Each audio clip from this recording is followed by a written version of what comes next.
Acompáñenme por favor a Mateo capítulo 7.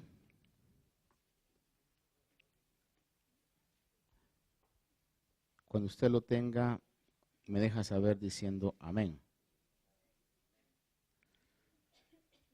Mateo capítulo 7.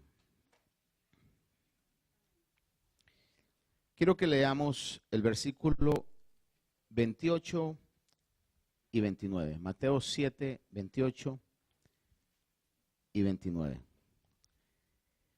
Dice la Escritura: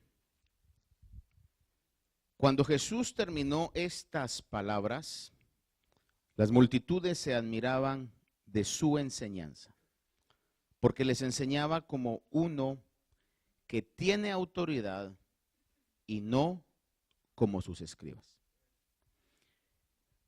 No solamente el pasaje nos habla que la gente estaba admirada por la enseñanza del Señor y la autoridad que tenía, sino que comparaban también la enseñanza del Señor con la enseñanza que ellos habían recibido a través de los líderes religiosos, principalmente representados por los fariseos.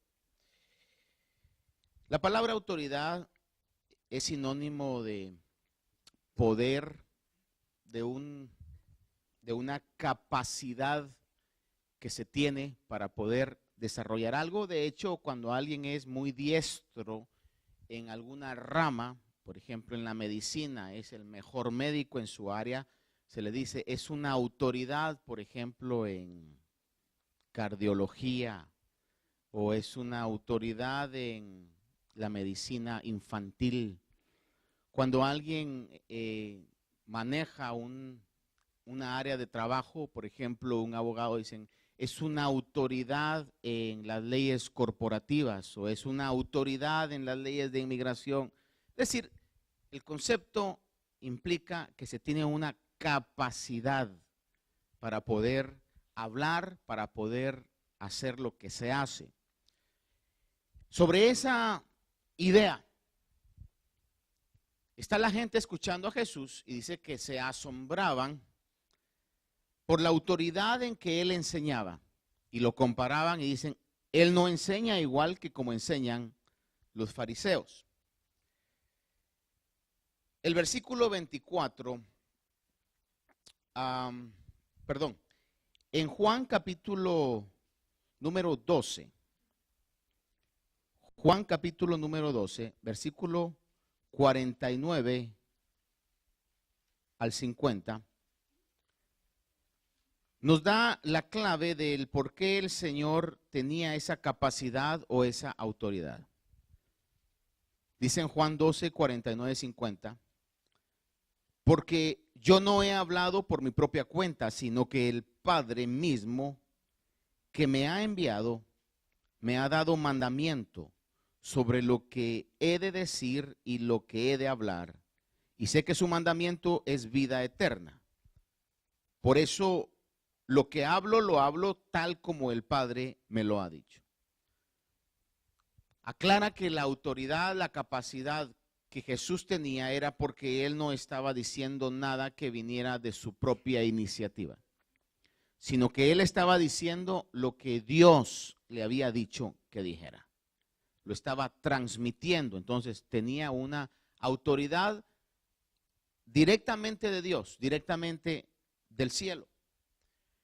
Juan 14, 10, Juan 14, 10, dice sobre este mismo concepto: ¿no crees que yo estoy en el Padre y el Padre en mí? Las palabras que yo os digo, no las hablo por mi propia cuenta, sino que el Padre que mora en mí es el que hace las obras. Recalco, la autoridad que Jesús tenía no era porque él estaba transmitiendo algo de su propia idea, de su propia iniciativa, sino que estaba transmitiendo lo que el Padre le había dicho que dijera, y por eso él tenía una autoridad total, una autoridad firme, una autoridad sólida, una autoridad estable, y de esa manera enseñaba, y de esa manera las personas percibían y decían, tiene una manera de enseñar con autoridad distinta a como los fariseos enseñan. Usualmente los fariseos, cuando estaban enseñando, citaban declaraciones de otros maestros. Cuando ellos estaban tratando de transmitir una verdad a la gente, una verdad espiritual, decían, porque los maestros así nos han enseñado, porque los rabís así nos han enseñado. Sin embargo, cuando Jesús enseñó, comenzó de una manera distinta, y voy a utilizar este término, y quizás para la gente, especialmente los religiosos, atrevida de enseñar, porque él no comenzó a citar a otras personas, no citaba, sino él decía, y le voy a leer algunas frases que usted ha oído. No le voy a decir las citas por cuestión del tiempo, pero usted las ha oído, están en la palabra del Señor. Por supuesto, yo tengo las citas acá, pero les voy a recordar. Jesús decía, oiga esto, pero yo os digo que todo el que mire a una mujer para codiciarla ya cometió adulterio en ella en su corazón. Él no decía, decían, o alguien dice, él decía, yo os digo.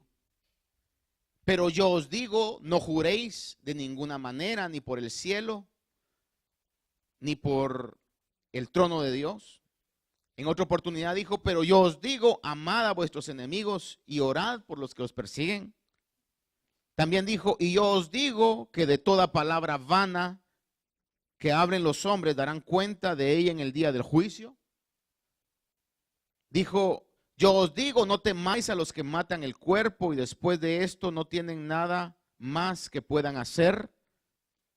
En otra oportunidad dijo, no decís vosotros, todavía faltan 4 meses y después viene la siega. He aquí, yo os digo, alzad vuestros ojos y ved los campos que ya están blancos para la siega. Jesús les dijo, en verdad os digo, antes que Abraham naciera, yo soy. Entonces Jesús les dijo de nuevo, en verdad os digo, yo soy la puerta de las ovejas. Note entonces que la gente cuando comenzó a escuchar a Jesús hablar y no citar a otras personas, sino comenzar a decir, yo les digo, han oído, pero yo les digo. Entonces, la gente se asombraba y decía, ¿quién es este? ¿Y por qué habla de esa manera? Tiene una autoridad que no habíamos visto, no habíamos percibido en otras personas. De hecho, esta autoridad fue cuestionada por los líderes religiosos de su época.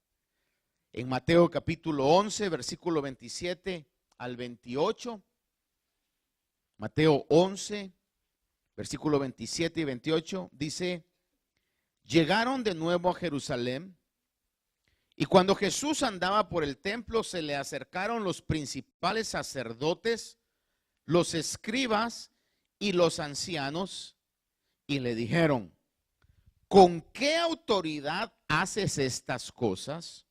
¿O quién te dio la autoridad para hacer esto?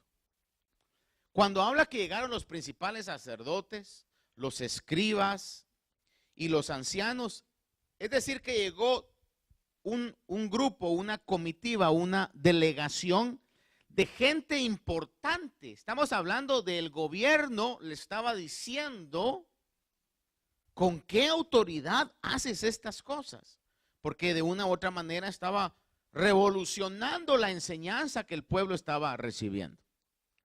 De hecho, usted sabe muy bien que el Señor en 2 ocasiones llegó al templo y tomó autoridad al grado de tomar acciones en contra de aquellos que habían convertido el templo en una casa de comercio, donde vendían, cambiaban, hacían negocios. La gente llegaba al templo y lo que primero se percibía era un ambiente de mercadeo. Y por supuesto también, según se puede estudiar, de ventaja y de robo en medio de todo eso. Y el Señor comienza, hizo un látigo ahí, un chicote, como usted quiera llamarle, y comenzó a volcar las mesas y a limpiar el templo. Lo hizo al inicio del ministerio y lo hizo al final del ministerio. Alguien que se atreva a hacer eso tiene que tener una autoridad y tiene que estar seguro que tiene esa autoridad. una autoridad delegada directamente de Dios. Y le preguntaban, porque fíjese que cuando él limpió el templo, el pueblo no se levantó, no causó un motín, una revuelta, no causó un desbalance político, sino que en medio de todo eso estaba la protección de Dios, haciendo milagros que no eran físicos, pero era un milagro que no hubieran habido esas consecuencias que la acción de Jesús traía en ese momento. Y los ancianos y los principales se preguntaban, y por eso lo cuestionaban, decían, ¿de dónde tienes esta autoridad? La autoridad de Jesús también era reconocida, por un lado era cuestionada, pero por otro lado era reconocida y por otro lado era evidenciada por otros. La reconocían, un ejemplo de lo anterior es en el pasaje de Mateo capítulo 8, Mateo 8, 8 y 9. Dice aquí la escritura que él llegó a un lugar y entonces un centurión le pidió que hiciera un milagro de sanidad.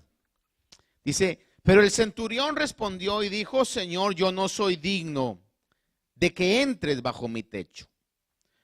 Solamente di la palabra y mi criado quedará sano, porque yo también soy hombre bajo autoridad, con soldados a mis órdenes, y digo a este ve y va, y al otro ven y viene, y a mi siervo haz esto y lo hace. ¿Sabe usted que este hombre evidenció y dijo, lo que otros cuestionaban, él lo pudo ver? Lo que los religiosos decían, ¿y por qué hace él esto? Y está claro que tenían en la persona de Jesús diferentes conceptos. Decían que estaba loco, decían que estaba endemoniado, decían en algún momento que hacía lo que hacía por el poder del diablo mismo. Sin embargo, este hombre, este centurión, hombre de militar, reconoce en Jesús no una autoridad física, sino una autoridad espiritual. De una u otra manera, su visión se abre y puede ver en Jesús al grado que da una tremenda lección de fe, que fue una de las cosas que Jesús se asombró. Fíjese que Jesús se asombró de la fe de algunos y de la incredulidad de otros. En este caso se asombra de la fe de este centurión que le dice, ni siquiera es necesario que vayas, pongas un pie en mi casa. Porque muchas veces, hermano, fíjese que ciertas acciones lo que dan a entender no es fe, sino incredulidad. Vea a qué grado puede llegar el poder de la fe. El Señor no dijo, preparen mi aceite y pónganse en 5 días de oración y ayuno antes que yo vaya a ese lugar y pongan una oración en todo el internet para... No, no. Dijo nada más, yo iré y lo sanaré. ¿Por qué? Porque él sabía muy bien la autoridad que tenía. Y por eso se atrevía a decir, iré y lo sanaré. Una declaración que solo Jesús podía hacer. Pero el hombre le dice, es más, Señor, yo entiendo. Pero ¿sabes qué? De mi parte no es necesario ni siquiera que vayas, ni que pongas un pie en mi casa. Mi casa es indigna de recibirte. Solo habla la palabra y estoy seguro que mi siervo va a sanar. Una tremenda lección sobre eso. Y le dice, porque yo reconozco que tú tienes autoridad sobre las enfermedades, sobre el mundo espiritual. Tremenda lección. Aún el caso de Nicodemo, que si usted no sabe a quién me refiero, era aquel famoso maestro de Israel, un fariseo reconocido, que en los primeros capítulos del libro de Juan llega a Jesús para poder preguntarle, para más que, yo creo que Nicodemo se ha de ver él ofrecido como voluntario. Se me hace, por lo que veo de la vida de Nicodemo, que él quería conocer a Jesús, quería hablar con Jesús. Y sin duda alguna, cuando estaban preguntando qué hacemos con Jesús, Nicodemo había dicho, bueno, pues yo me ofrezco para poder confrontar a este individuo. Pero lo que yo creo que él quería era tener una conversación con el maestro. Y Nicodemo, que era sumamente respetado, porque fíjese que aún la tradición judía dice no solamente que era respetado por lo que él era miembro del Sanedrín, sino también porque era uno de los hombres más adinerados de Israel. Entonces, este hombre, cuando llega con Jesús, que dice que llegó de noche, le dice en Juan capítulo 3, verso 2, Este vino a Jesús de noche y le dijo, Rabí, que quiere decir maestro, sabemos que has venido de Dios como maestro, porque nadie puede hacer las señales que tú haces si Dios no está con él. Oiga esto, él estaba diciendo, sabemos que has venido de Dios como maestros. Y Nicodemo por sí, él era una autoridad religiosa. Es muy distinto, como decía en un momento, creo que anteriormente le decía que usted pueda decir, pastor, fíjese que yo soy bueno para jugar tenis. Y yo le creo y le digo, bueno, pues sí es bueno para jugar tenis, ¿verdad? Y quizás a todos los que no tenemos ni idea de cómo jugar el tenis, usted nos va a dar una lección de cómo se agarra la raqueta y cómo se hace un saque y cómo se mueve en la cancha. Y entonces todos nosotros que no sabemos nada de tenis, le vamos a decir, es buenísimo para jugar tenis. Pero de repente tiene usted un encuentro con Rafael Nadal o Federer. Yo le pregunto, ¿se va a atrever a decirle, yo soy bueno para el tenis? No, ahí usted se oculta, se esconde, hermano.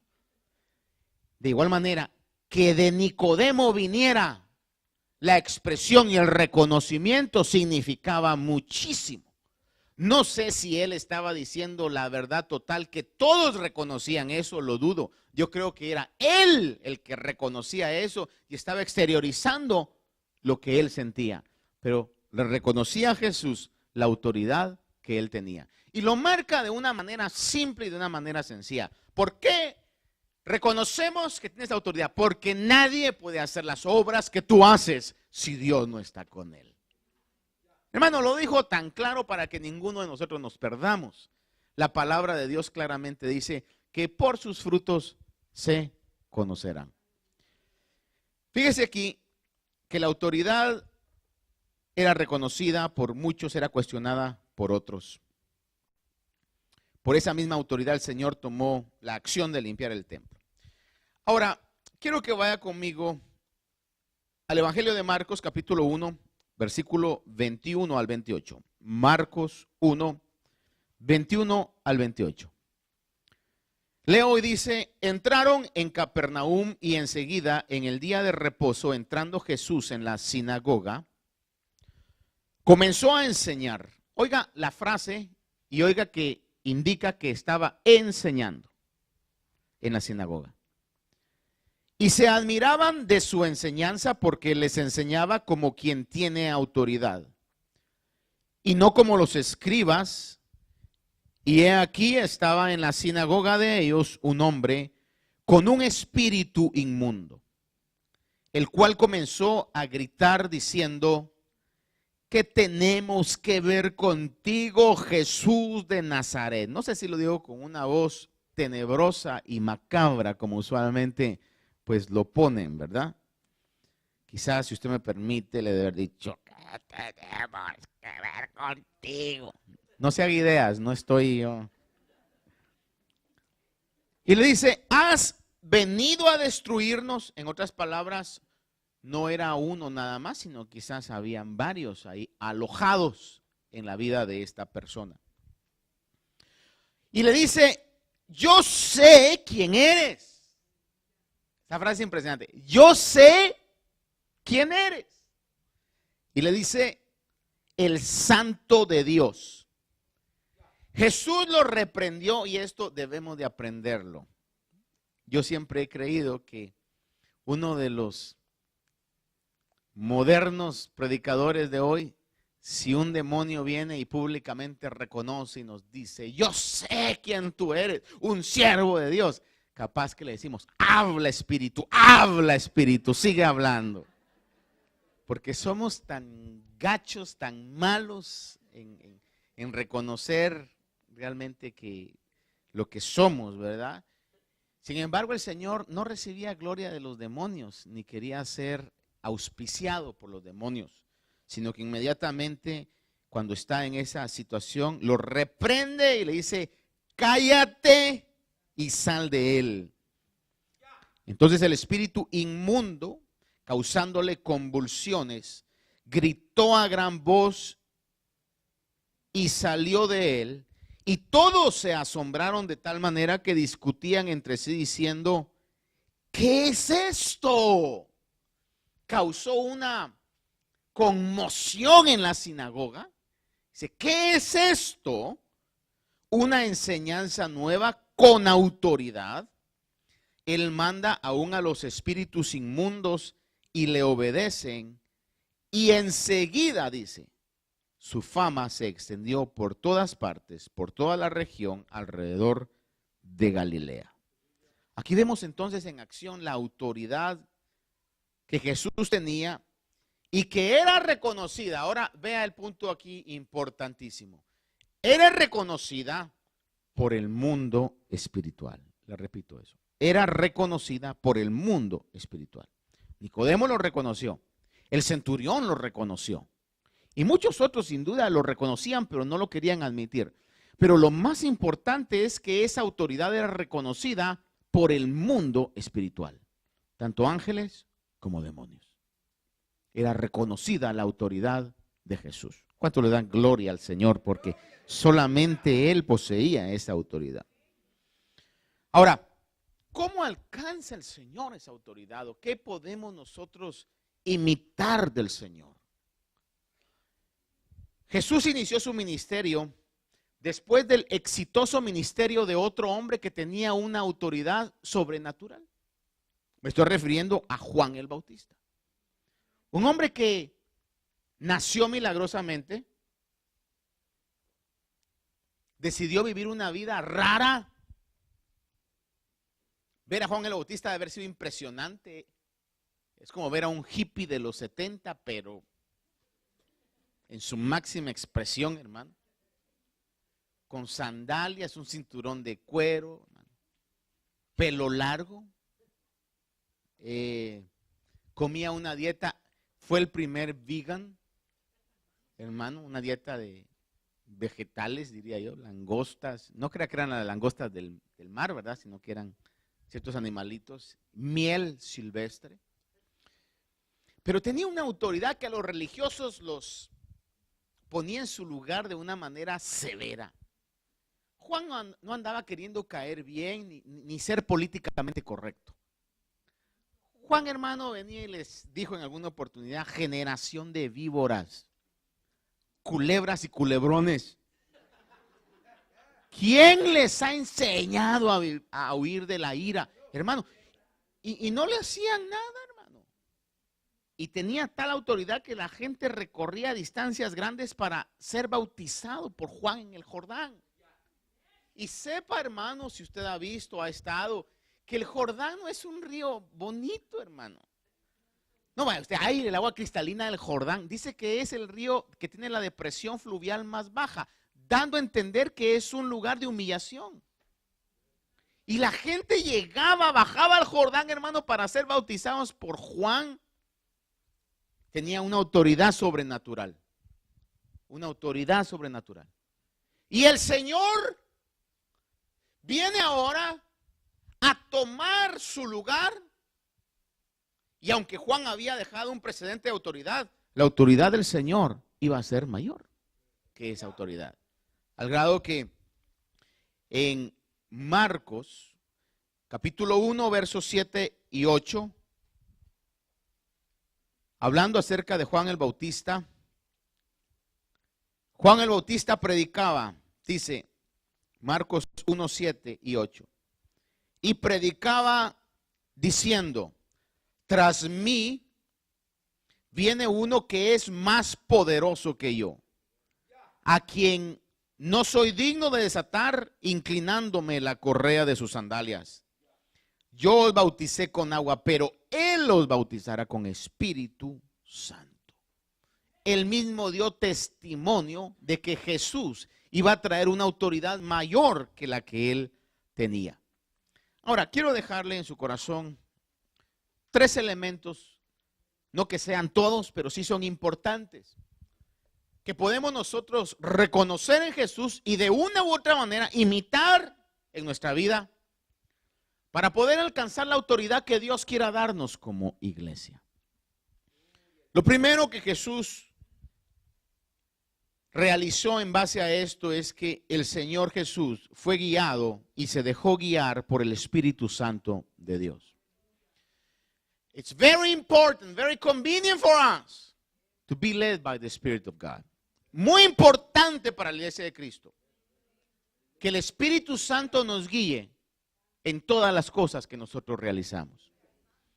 El Señor Jesús en Marcos capítulo 1 verso 12. Marcos 1:12 dice: y sucedió en aquellos días que Jesús vino de Nazaret a Galilea y fue bautizado por Juan en el Jordán. Hasta él bajó a ser bautizado en el Jordán por Juan. E inmediatamente al salir del agua, vio que los cielos se abrían y que el Espíritu como paloma descendía sobre él. Y vino una voz de los cielos que decía: tú eres mi Hijo amado, en ti me he complacido. Enseguida el Espíritu, ahora mire cómo cambian las cosas. Dice, enseguida el Espíritu le impulsó a ir al desierto y estuvo en el desierto 40 días siendo tentado por Satanás y estaba entre las fieras y los ángeles le servían. Mire, el reconocimiento fue maravilloso. Pero cuando hay reconocimiento de algo es porque hay una comisión que realizar.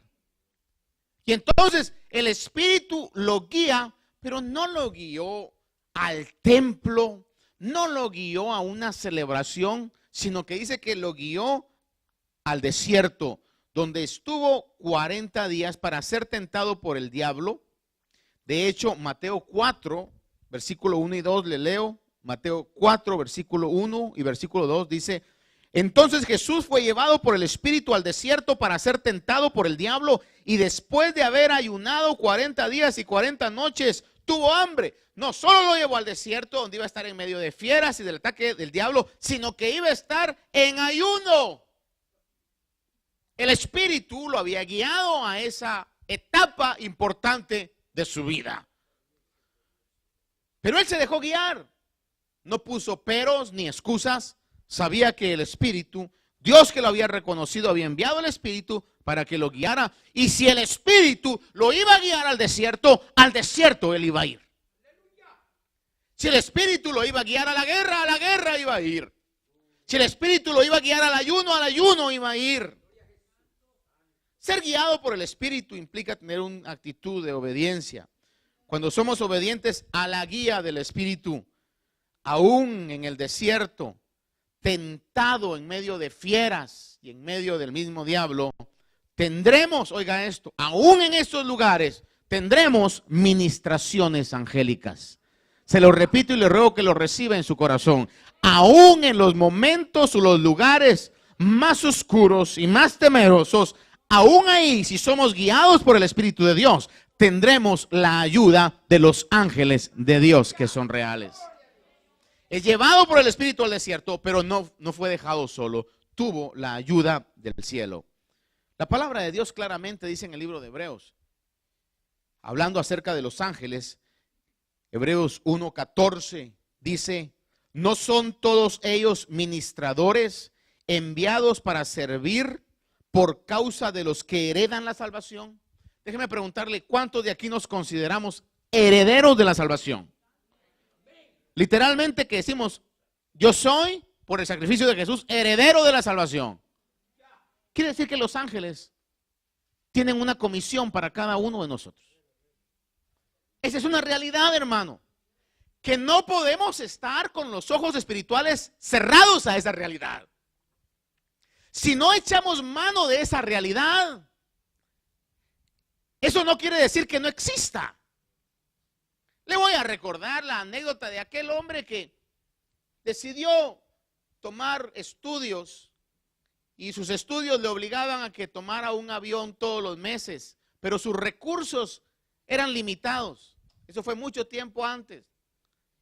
Y cada vez que iba, como sus recursos eran limitados, y no tenía suficiente plata, cuando pasaban en el avión ofreciendo comida, él decía, no, muchas gracias. Y tenía un hambre tremendo, hermano. Y decía, no, muchas gracias, porque decía, no me va a alcanzar. Terminó su carrera y el último viaje que tuvo que hacer, se dio cuenta que le había sobrado dinero y dijo, hoy sí, voy a aprovechar. Y entonces, Cuando pasó la hermosa diciendo quiere comer, quiere tomar algo, él pidió, él bebió y después le dice, señorita, dígame cuánto va a ser. Él dijo, no es nada. ¿Cómo que no es nada? ¿Hoy es gratis? No, siempre ha sido gratis, le dijo. Dijo, entonces, ¿por qué usted no me dio? Porque usted dijo que no quería. Hermanos, los ángeles tienen asignaciones para ayudarnos a nosotros y esa asignación que ya ha sido pagada por los méritos del Señor.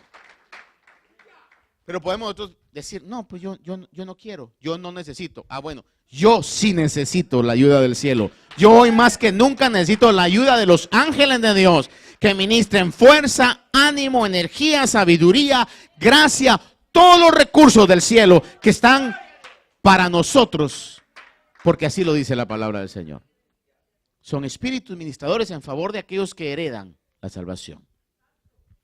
Entonces, lo primero que yo quiero dejar en su corazón esta mañana es conveniente, hermanos, amados, que podamos nosotros ser guiados por el Espíritu de Dios.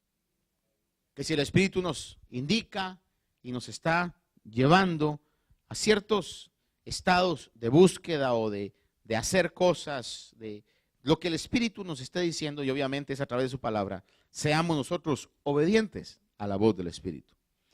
Punto segundo que el Señor tuvo fue que el Señor fue llevado a ser tentado, pero no fue vencido por la tentación, sino que Él venció la tentación. Dice en Marcos 1:13 que estuvo en el desierto 40 días. Marcos 1:13. Estuvo en el desierto 40 días siendo tentado por Satanás y estaba entre las fieras y recalca, los ángeles le servían. 40 días tentado. Yo no sé si alguno aquí ha experimentado una tentación así de fuerte y de directa de 40 días. Yo creo que a veces el diablo lo que nos tienta son 40 segundos, hermano. Y con eso le basta. Si aguantamos 40 minutos, dice, wow, qué sorprendente. Si pasamos un día ya nos sentimos campeones. Dice la Biblia de que el Señor estuvo 40 días y 40 noches siendo tentado por el diablo. Y no fueron cualquier tipo de tentación. Usted sabe, al final lo tentó con convertir las piedras en pan. Lo tentó con buscar una fama y una aclamación tirándose del templo y que todos lo vieran, cómo los ángeles lo iban a agarrar en sus manos. Lo tentó dándole todos los reinos del mundo y la gloria de ellos. Es decir, no fue lo único que el diablo le hizo, o quizás durante todos los 40 días estuvo de una u otra forma planteándole eso, hermano. Nos dice qué clase de tentaciones tuvo, pero tuvo, le puedo garantizar por la autoridad de lo que la Biblia dice, porque dice que él fue tentado en todo. Y por eso nos comprende a todos. La tentación que usted y yo podamos tener, Jesús ya la tuvo y ya la venció. Y lo repito porque eso tiene una reverberancia en el mundo espiritual, que el mundo espiritual quisiera callar a la iglesia de eso. Toda tentación, toda prueba, todo conflicto que la iglesia tuvo, tiene y tendrá, ya Jesús la tuvo y Jesús la venció. Y porque Él la venció, nos ha dado la autoridad para que nosotros también podamos vencerla. 40 días siendo tentados y venció. Dice la Escritura, en relación a esto es muy enfática y debemos creerla. Entonces, segundo punto, primero tenemos que ser guiados por el Espíritu de Dios. Segundo, tenemos que pelear las tentaciones, vencer las tentaciones, no sucumbir en las primeras de cambio. Tercero, muy importante, quizás este es uno de los puntos que a veces le ponemos menos atención, es que el Señor esperó el tiempo exacto para poder hacer lo que tenía que hacer. Los hombres somos tan impacientes. Y estamos, hermanos, en una era donde nuestra impaciencia está siendo alimentada día a día. Usted envía un texto y no le han contestado el texto en 5 minutos y ya se impacienta. ¿Por qué no me contestó el texto? ¿Está enojado conmigo o qué pasó? ¿Qué le hice para que no me conteste el texto? ¿Sí o no? Estamos en esas situaciones, hermano. Una era de un tremendo estrés, ¿verdad? Sobre estas situaciones. Ya lo del meter la comida en el microwave, hasta 2 minutos se nos hacen mucho. Sí, así es. Ahora imagínese usted que tuviéramos que regresar a la era de nuestros abuelos o tatarabuelos, donde había que prender el fuego, encender la leña, esperar que prendiera. Era una realidad, esa era una realidad. Estaba hablando con los hermanos el día jueves pasado en relación a las clases que hoy se van a estar realizando, donde tenemos que estar alertas a los tiempos que vivimos, hermano. Le recomiendo que usted, por favor, ponga atención a esas clases, hermano.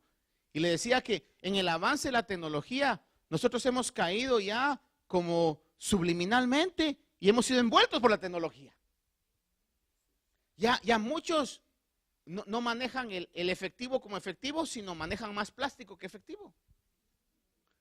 Me comentaban hermanos en ciertos lugares que ya ellos no usan llaves de las que nosotros conocemos, sino que son tarjetas electrónicas.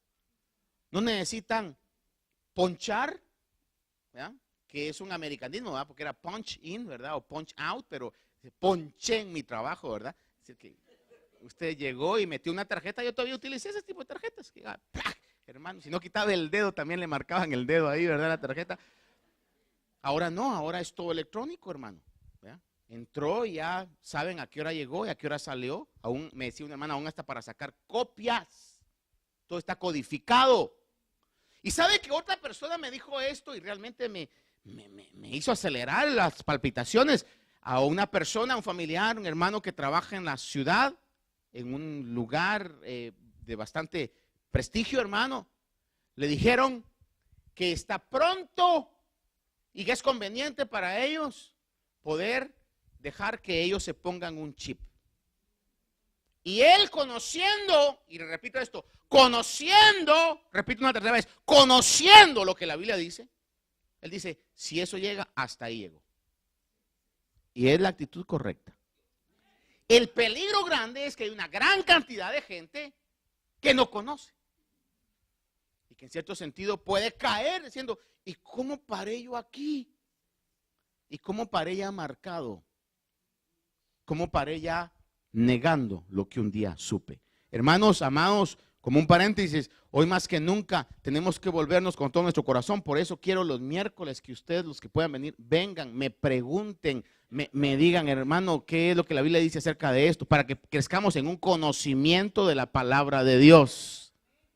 Y que no seamos, no quiero tener una congregación donde cualquier duda, mire, vaya, pregúntele al pastor, vaya, hágale una cita al pastor, vaya, no, que estemos todos preparados. La Biblia dice esto, es lo que la Escritura enseña, la doctrina nos demanda esto para hacer. Y que estamos viviendo tiempos difíciles, donde la tecnología, hermano, juega un papel importante, donde estamos siendo controlados por la tecnología, es una realidad. Y en sentido a esto le voy a decir, eso a veces como que en cierto sentido alimenta nuestra impaciencia. Y estamos impacientes ya. Quizá alguno está diciendo, ¿y a qué hora va a terminar? Porque hoy hay partido. Espero. La impaciencia, hermano, paciente. La Biblia dice, pacientemente esperé en el Señor. Ahora, este punto es importantísimo. Marcos capítulo 1, versículo 14 y 15. Vea esto. Y la primera frase es importante, o la primera palabra. Después, Marcos 1, 14 y 15 dice, después que Juan había sido encarcelado, Jesús vino a Galilea proclamando el evangelio de Dios y diciendo, el tiempo se ha cumplido, el reino de Dios se ha acercado. Arrepentíos y creed en el evangelio. ¿Cuándo? Después que Juan terminó lo que tenía que terminar. No llegó y no le dijo a Juan, bueno Juan, qué bueno que lo reconociste aquí públicamente, así que ahora quítate. No, respetó que todavía no era su tiempo. Aunque él sabía muy bien lo que era. Sabía que era mayor que Juan. Juan mismo lo había reconocido. Pero fue y actuó hasta que era el tiempo propicio. A ver, a lo menos a una persona dígale, hermano, su tiempo viene. Su tiempo viene. No podemos ni adelantarnos ni atrasarnos. Pero lo que sí podemos hacer y es importante es prepararnos. No hay cosa peor que va a llegar el tiempo. Como pensé que nunca iba a llegar, nunca me preparé. ¿Sabe qué va a decir el Señor? Next. Y usted no quiere que de usted digan next. Versículo 21 y 22 de Marcos 1 dice: entraron en Capernaum y enseguida en el día de reposo, entrando Jesús en la sinagoga, comenzó a enseñar y se admiraban de su enseñanza porque les enseñaba como quien tiene autoridad y no como los escribas. Es decir, cuando cumplió esos propósitos, comenzó a manifestarse ese respaldo de Dios, porque estaba él actuando en el tiempo de Dios y se admiraban de su enseñanza. Mateo 4, del 12 al 17. Mateo 4, del 12 al 17 dice: cuando él oyó que Juan estaba junto al mar en la región de Zabulón de Neftalí, para que se cumpliera lo dicho por medio del profeta Isaías, cuando dijo: tierra de Zabulón y de Neftalí, camino del mar al otro lado del Jordán, Galilea de los gentiles, el pueblo asentado en tinieblas vio gran luz, y los que vivían en región de sombra y de muerte, una luz les resplandeció. Dice: desde entonces Jesús comenzó a predicar y a decir: arrepentíos, porque el reino de los cielos se ha acercado. Hasta que Juan había sido encarcelado. ¿Sí me explico? No se adelantó. No pasó encima de Juan. Esperó que Juan terminara para que el tiempo de él se cumpliera. Y esto me trae a la memoria el hecho, usted se recordará, si no se recuerda y usted se pregunta, ¿de qué estará hablando el pastor? Le digo, necesita leer más la Biblia. Le repito, necesita leer más la Biblia. Pero ¿se recuerda usted? Voy a asumir que todos sabemos esta historia. Se encuentra en 1 Samuel 24. Cuando Saúl está persiguiendo a David, el rey Saúl, primer rey de Israel, está persiguiendo a David, segundo rey de Israel. Lo quería matar. Por un lado le había dicho: eres como mi hijo, y por otro lado lo quería matar. Y en una oportunidad, Saúl lo está persiguiendo y se mete a una cueva, dice la Biblia, para hacer sus necesidades. Iba a ser, no sé si el número 1, el número 2 o los dos. Hay número 1 y número 2. Usted sabe, ¿verdad? Que así le llaman. Y número 3 es los dos. Porque 2 más 1 es. Quizás iba a ser el 3. Y cuando Saúl, y ahora usted va a decir, ¿verdad? Voy a hacer el 3, ya van a saber todos. Cuando Saúl se mete a la cueva a hacer lo que tenía que hacer, está David en la cueva. Se metió a la cueva donde David estaba con sus hombres. Y los hombres le decían: el Señor lo entregó. Hermano, es que en esa región hay un montonón de cuevas. Que se haya metido a la cueva donde David estaba era un milagro. Hermano, entonces, el Señor lo entregó en tus manos. Ahora, si no lo haces vos, yo lo hago, yo lo clavo con mi lanza. Y David lo único que hizo fue que se acercó y le cortó un pedazo del manto que tenía. Dejó que terminara, salió, y cuando salió le grita y le dice: ¿por qué me persigues a mí? Tú siendo el rey, yo siendo como un perro, ¿qué valgo yo? Dice: ¿quién te ha llenado en la cabeza que yo quiero hacerte daño? Mira, si hubiera querido hacerte daño, Dios te puso en medio de mí y los hombres me estaban diciendo que te matara. Pero aquí está la prueba, que no te hice nada. Y cuando usted lee el pasaje, Saúl reacciona a algo, llega sobrenaturalmente sobre él, y él mismo reconoce en el versículo 20 de 1 Samuel 24, y dice: he aquí, Saúl hablando, dice 1 Samuel 1:20, perdón, 1 Samuel 24:20, dice: he aquí, ahora sé ciertamente que serás rey y que el reino de Israel será establecido en tu mano. Él mismo lo reconocía.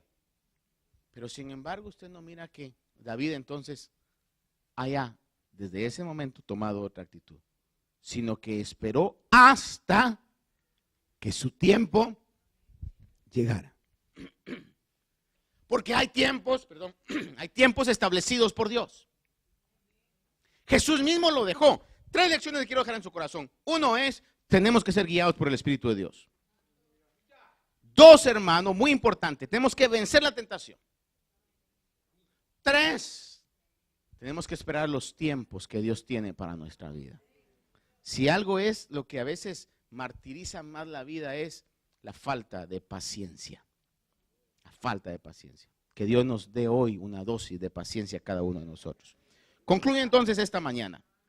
Ahora, los cristianos necesitamos tener autoridad para pelear y vencer las batallas espirituales. Hermano amado, esto no es noticia para usted, pero le garantizo, por el espíritu de sospecha que hoy me cargo, que usted ha tenido batallas espirituales y le puedo profetizar que va a tener batallas espirituales esta semana. Algunas mayores que otras.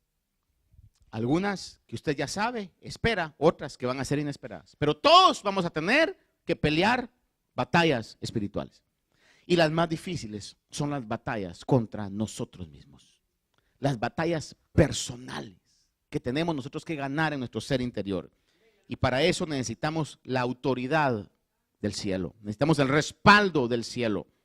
Porque la Biblia nos dice claramente que no es nuestra lucha contra carne, no es contra sangre. No es una lucha física, es una lucha espiritual.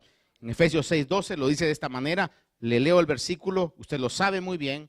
Y si no lo sabe, vaya hoy a su casa y memoríceselo. Dice, porque nuestra lucha no es contra sangre y carne, sino contra principados, contra potestades, contra huestes o poderes de maldad del mundo de tinieblas, contra las huestes espirituales de maldad en las regiones celestes. Les voy a leer cómo lo traduce la TLA.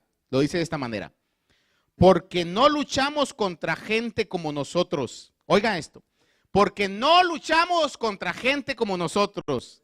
Escribamos esto en nuestra mente y en nuestro corazón antes de tomar alguna actitud equivocada que no va de acuerdo con lo que usted es, porque usted es heredero de la salvación y como heredero de la salvación va a tener el respaldo de Dios. No puede vengarse. La Biblia así dice, mía es la venganza, dice el Señor, dejadme a mí la venganza. Cuando sienta usted el deseo de tomar la actitud de venganza por sus propias actitudes, sepa que usted no lucha con gente igual a usted. Si hay gente igual a usted que le está haciendo problemas, es porque hay algo espiritual que está motivando ese aspecto. Y mientras estemos por las ramas, es como cuando en su jardín usted le sale mucha de esa hierba, lo que aquí se conoce como weed. Y hay unas weeds, hermano, que necesitan herramientas para sacárselas. Yo he encontrado algunas, hermano, que literalmente, hermano, con las dos manos y al final le meto un jalón y lo único que hago es tener un montón de ramas en mis manos y la raíz queda ahí. Es exactamente lo mismo que podemos hacer, peleando, hermano, con todos nosotros, vecinos, amigos, hasta en la iglesia, si usted quiere. No es la lucha con seres igual que nosotros, la lucha es espiritual, contra entidades espirituales que quieren pelear en contra de nosotros.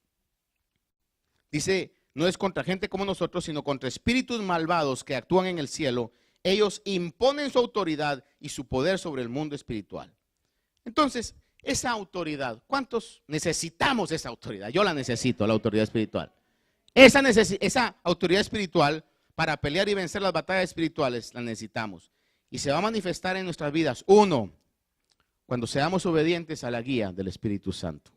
Romanos 8:14 dice que todos los que son guiados por el Espíritu de Dios, los tales son hijos de Dios. Le repito, todos los que son guiados por el Espíritu de Dios, los tales son hijos de Dios. Lo voy a poner al revés. Los hijos de Dios son guiados por el Espíritu de Dios. Soy hijo de Dios, entonces tengo que someter mis deseos a la voluntad de Dios. La TLA dice, todos los que viven en obediencia al Espíritu de Dios son hijos de Dios. Punto 2, cuando peleemos contra la tentación, esforcémonos por vencer la tentación. Santiago habla y dice, bienaventurado el hombre que persevera bajo la prueba. Otros traducen, bienaventurado el hombre que persevera bajo la tentación. Bienaventurado cuando usted pelea. Hay que pelear, hermano.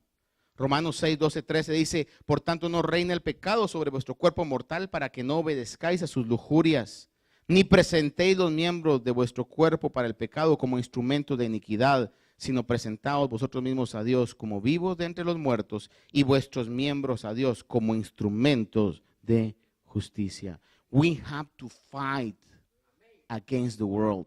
Tenemos que pelear en contra de todo lo que el mundo nos está llevando, hermano. Si en algún momento, y déjeme decirle esto, y quiero que usted, por favor, no me vaya a juzgar tan severamente. Júzgueme, pero no tan severamente. Si en algún momento usted comienza a tener alguna inclinación a algún tipo de conducta que no es buena. Voy a pensar, por ejemplo, ver televisión creo que no es malo, Pero cuando usted está viendo mucho y su inclinación es a programas que están contaminando su vida, pelee en contra de eso. Pelee en contra de eso. Cualquier tipo de conducta mala que pueda hacer. Por ejemplo, lo que muchas veces puede pasar. Jugar algún deporte, hacer cualquier tipo de ejercicio, no es malo. Pero cuando ya eso comienza a hacerse una costumbre que está tomando el lugar de otras cosas más importantes, pelee en contra de eso. Pelee en contra de la tentación. Tercero, tenemos que esperar los tiempos correctos de Dios. Primera de Pedro 5:6 lo dice de una manera excelente. Dice, Primera de Pedro 5:6, humillaos pues bajo la poderosa mano de Dios, para que Él os exalte a su debido tiempo. Humillaos pues bajo la poderosa mano de Dios, para que Él os exalte a su debido tiempo. La TLA traduce y dice, por eso sean humildes y acepten la autoridad de Dios, pues Él es poderoso. Cuando llegue el momento oportuno, Dios los tratará como gente importante. Y lo último que quiero dejarle en su corazón es un relato que usted sabe, está en Hechos 19. Habían ciertos, le llaman exorcistas, judíos que andaban como su profesión o ministerio sacando demonios de la gente, o así decían ellos, que sacaban demonios de la gente. Es un relato en el libro de los Hechos. Unos de ellos eran hijos de un tal sacerdote, que fíjese que curiosamente no hay récord de que este mencionado Esceva, era el nombre del papá, fuera sumo sacerdote. Pero dice que se llamaba sumo sacerdote, que había sido en alguna oportunidad. Total que sus hijos estaban moviéndose y tratando de sacar demonios.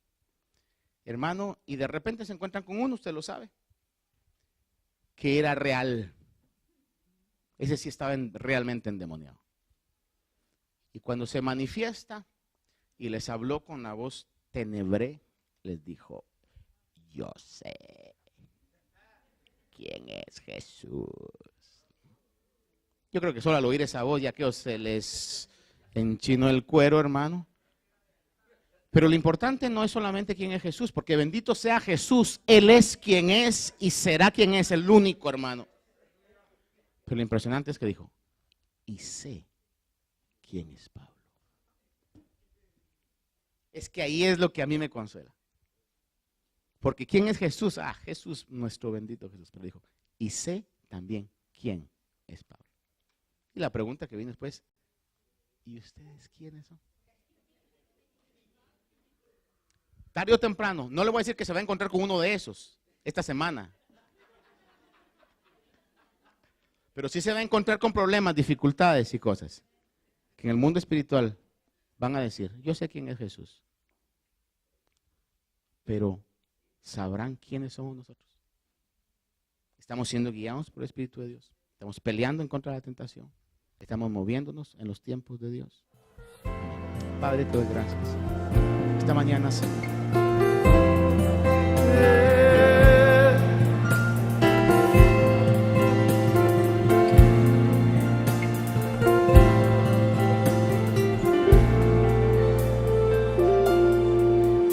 El Espíritu de Dios está en este lugar. Cántalo. El Espíritu de Dios se mueve en este lugar. Está aquí para consolar, está aquí para liberar, está aquí para guiar. El Espíritu de Dios está aquí. El Espíritu de Dios está en este lugar. El Espíritu de Dios está. El Espíritu de Dios se mueve en este lugar. Dios está aquí para consolar, está aquí para consolar, para liberar, está aquí para guiar. El Espíritu de Dios está aquí. Muévete en mí. Muévete en mí, muévete en mí, toca mi mente, mi corazón.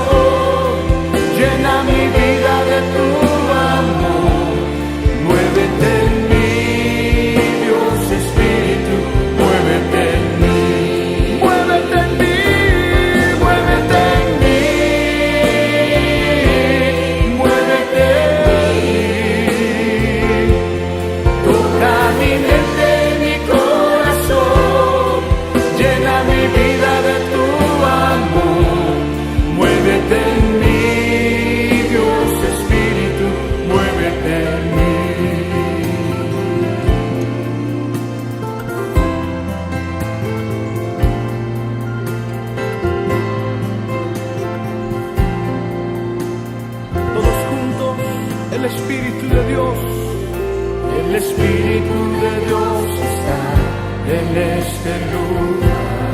Que se oigan las voces del Espíritu. El Espíritu de Dios se mueve en este lugar. Amén. Está aquí para consolar, está aquí para liberar, está aquí para guiar. El Espíritu de Dios está aquí. El Espíritu de Dios está en este lugar. El Espíritu de Dios se mueve en este lugar. Está aquí para consolar, está aquí para liberar, está aquí para guiar. El Espíritu de Dios está aquí. Todos juntos, muévete en mí, muévete en mí. Toca mi mente, mi corazón, llena mi vida de tu amor. Muévete en mí, Dios Espíritu, muévete en mí, muévete en mí, muévete en mí, muévete en mí. Toca mi mente, mi corazón, llena mi vida de tu amor. Muévete en mí, Dios Espíritu, muévete en mí, muévete en mí, muévete en mí, muévete en mí. Toca mi mente, mi corazón, llena mi vida de tu amor. Muévete en mí, Dios Espíritu, muévete en mí. Muévete en mí, Dios Espíritu, muévete en mí. Muévete en mí, Dios Espíritu, muévete en mí. Muévete en mí, Dios Espíritu, muévete en mí.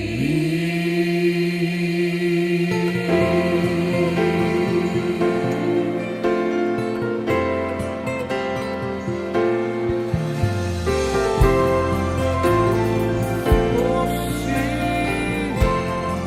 Gracias, Espíritu